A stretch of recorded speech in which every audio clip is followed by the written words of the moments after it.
Roman Reigns challenger for Crown Jewel leaked. Real reason why WWE had Drew McIntyre lose to Roman Reigns at Clash at the Castle in front of his home crowd. Drew McIntyre treated horribly backstage. Triple H to sign MJF from AEW. Triple H removes longtime WWE rule. Braun Strowman attacked for burying 8 guys that have been working hard. Let's jump right into our first story. Real reason why WWE had Drew McIntyre lose to Roman Reigns at Clash at the Castle in front of his home crowd. Roman Reigns and Drew McIntyre went to war with each other at Clash at the Castle. Many believed that McIntyre would finally get his big moment in front of a live audience, especially as the show took place on his home turf. However, many fans were left disappointed as Reigns walked out of the show still the undisputed WWE Universal Champion by beating the Scottish Warrior. This controversial decision is being chalked up to being a long-term booking plan. Despite a solid show and an amazing match, the crowd deflated at the end of the match as they were expecting Drew McIntyre to finally achieve his big moment. Dave Meltzer of the Wrestling Observer newsletter has revealed that the reason WWE had McIntyre lose to Reigns was because of their long-term commitment to the Tribal Chief as the top champion. They did not want the unified WWE Universal title to change hands. The reality is the company has a long-term commitment to Reigns as its top guy and champion. They want to make him the legend for this generation, and ending the planned long reign for a major pop here was a decision they decided against, said Meltzer. WWE had done a great job of building McIntyre as a legitimate threat to Reigns' world titles. The fact that he had a home field advantage added to speculation of him becoming the next undisputed WWE Universal Champion and would have received a monster pop from the crowd. They did all they could to protect McIntyre while beating him. Tyson Fury put him over and the show ended with the two of them sharing the stage. McIntyre, who didn't know the show was still being broadcast, vowed that he would win the title, said Meltzer. It is being reported that Drew McIntyre will likely continue his feud with Karrion Kross on SmackDown. The two men are allegedly supposed to face each other at WWE's next big event, Extreme Rules. Drew McIntyre treated horribly backstage. Freddie Prinze Jr. recently shared interesting details of the backstage notes Drew McIntyre used to receive during his first run with WWE. While his current tenure with the global juggernaut has paid rich dividends, the Scottish Warrior's first run with the company was a crushing disappointment. Despite being dubbed the Chosen One, Drew McIntyre's booking left plenty to be desired, leading to his eventual release from the company in 2014. Speaking on his podcast, Wrestling with Freddie, former WWE writer Freddie Prinze Jr. recalled McIntyre receiving notes over his accent. He stated that although Vince McMahon thought highly of McIntyre, he was handed notes to tone down his Scottish accent every week before he appeared on TV. Freddie Prinze Jr. believes it was the most horrible kind of feedback someone could give as it could take a toll on the receiver's confidence. Vince comes out and deems him the golden one, the next guy. And then every single week at TV, he would get the same note right before he would have to go on camera, try not to have a Scottish accent.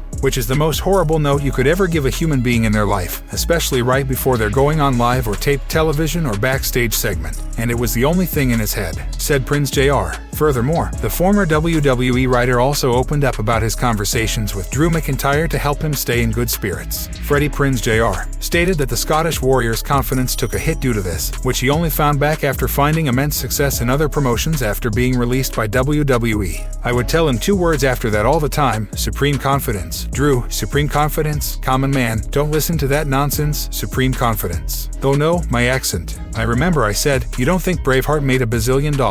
Nobody cares. And he's like, well, my boss cares. And that's a tough argument to make, so it was real tough on this kid. He eventually got let go and he had to kind of discover himself through other promotions like TNA. I think he went to Japan for a little bit, and then eventually he becomes this huge star in these companies, added Freddie Prinze Jr. Drew McIntyre failed to capture the undisputed WWE Universal Championship from Roman Reigns at Clash at the Castle 2022. He's now rumored to kickstart a full-fledged feud with Karrion Kross on Friday Night SmackDown, including a main event match at Extreme Rules on October 8th.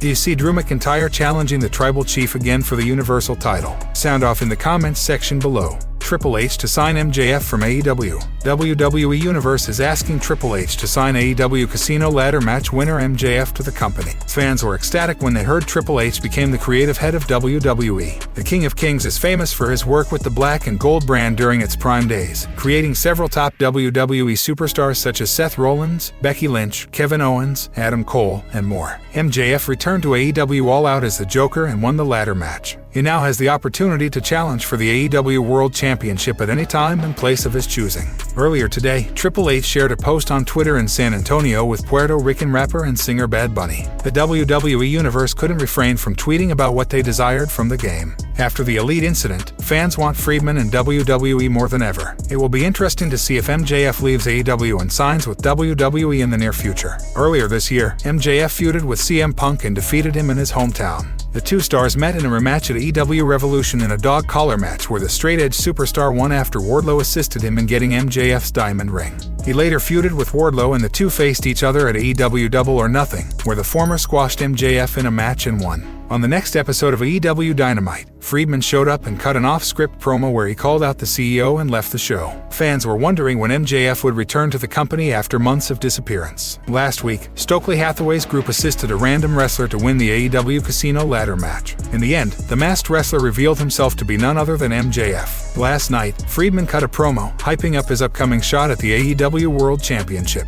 He was interrupted by Jon Moxley, who lost the title at the PPV. During the promo, he name-dropped Triple H, Nick Khan, and Cody Rhodes and teased fans about going to WWE. Do you think MJF will go to WWE in 2024? Sound off in the comments section below. Triple H removes longtime WWE rule. It has been reported that Triple H has altered a few rules in WWE that were previously championed by Vince McMahon, including an illegal person attacking a legal person in a tag match. The game has taken over as the company's new head of creative, enabling him to craft the structure of any match as well as the rules of those contests. According to Dave Meltzer, who wrote in the recent Wrestling Observer newsletter, Triple H has decided to alter two specific rules that were once a staple in WWE. WWE producers for years were told one of the secret rules is that an illegal person can't successfully attack a legal person in a tag match without it being a DQ. You could do the 5-second double team spot, but if the illegal person attacked the legal person, it had to be with the referee down. In addition, what was a trope in WWE major matches 20 years ago, the pin spot where the face has it won but someone from outside the ring pulls the ref out of the ring at the count of 2. Breaking up the pin in a singles match was barred by Vince McMahon because it makes no sense. But Paul Levesque has brought the spot back and debuted Solo Sikoa with it. Since the game has taken control of WWE creative, it can be argued that the overall quality in both Raw and SmackDown has improved greatly. With the King of Kings now running the show, the good feeling surrounding the company seems to have not only rejuvenated the fanbase, but the WWE superstars as well. On the Out of Character podcast with Ryan Satin, Seth Rollins was asked for his opinion regarding his former mentor and rival now spearheading WWE into the future. Very exciting. I've always had a great admiration for him. He's been a mentor of mine for as long as I've been in the company. And so, to have someone in that position that I trust is really awesome.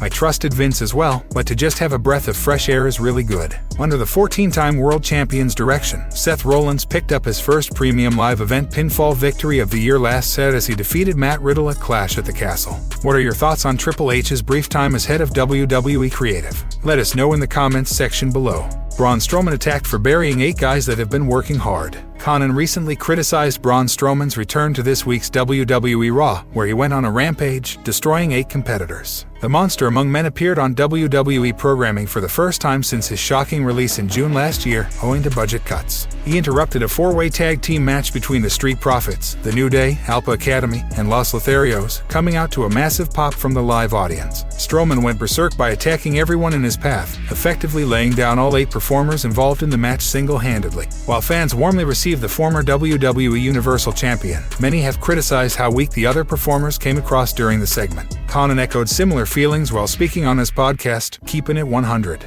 The WCW veteran stated that the tag teams involved in the segment had been working hard and that he didn't like Strowman destroying them. However, Conan did appreciate how good the 39-year-old performer looked upon his return. This was a good match, as all of them have been shining lately in everything they do. Dawkins now wrestles without a shirt, and he's one of the most improved wrestlers. And then Braun comes out and destroys everybody. I didn't like it because it's just one guy buried 8 guys that have been trying hard, so I didn't like this, though he got a good pop and looked great, said Conan. After making his presence felt on Raw, Strowman revealed in a backstage interview that he would also be showing up on SmackDown this week. Soon after, reports emerged that he would become a regular on the Blue brand. With undisputed Universal Champion Roman Reigns taking time off from the company, Strowman would provide some much-needed star power. There are several feuds that WWE could explore for the monster among men, including a dream battle of the Behemoths against Intercontinental Champion Gunther. Do you agree with Conan's take on Strowman's return? Sound off in the comments section below. Roman Reigns' challenger for Crown Jewel leaked. It has been reported that the Tribal Chief Roman Reigns' next title defense will come at Crown Jewel on November 5th. He will not be defending the WWE Undisputed Universal title at Extreme Rules, which is the next premium live event.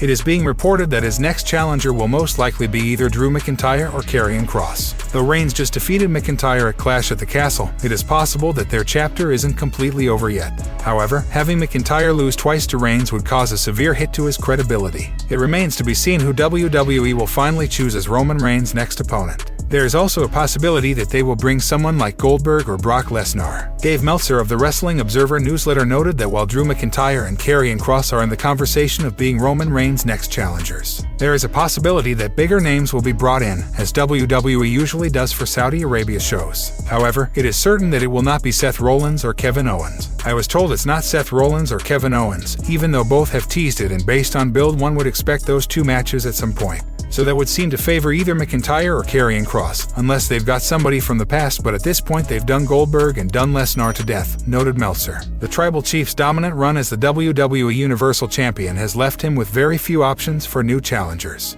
He has already defeated top names like Brock Lesnar, John Cena, and Drew McIntyre, so there is a high chance that WWE will go with Karrion Kross to give fans a first-time ever match. Kevin Owens, another star Reigns has already defeated as the Universal Champion, would have been a good opponent for Reigns as he has reinvented himself lately. However, as reported, the company doesn't have any plans to give him a main event spot as of now. Let us know in the comments section who you would like to see face Roman Reigns next.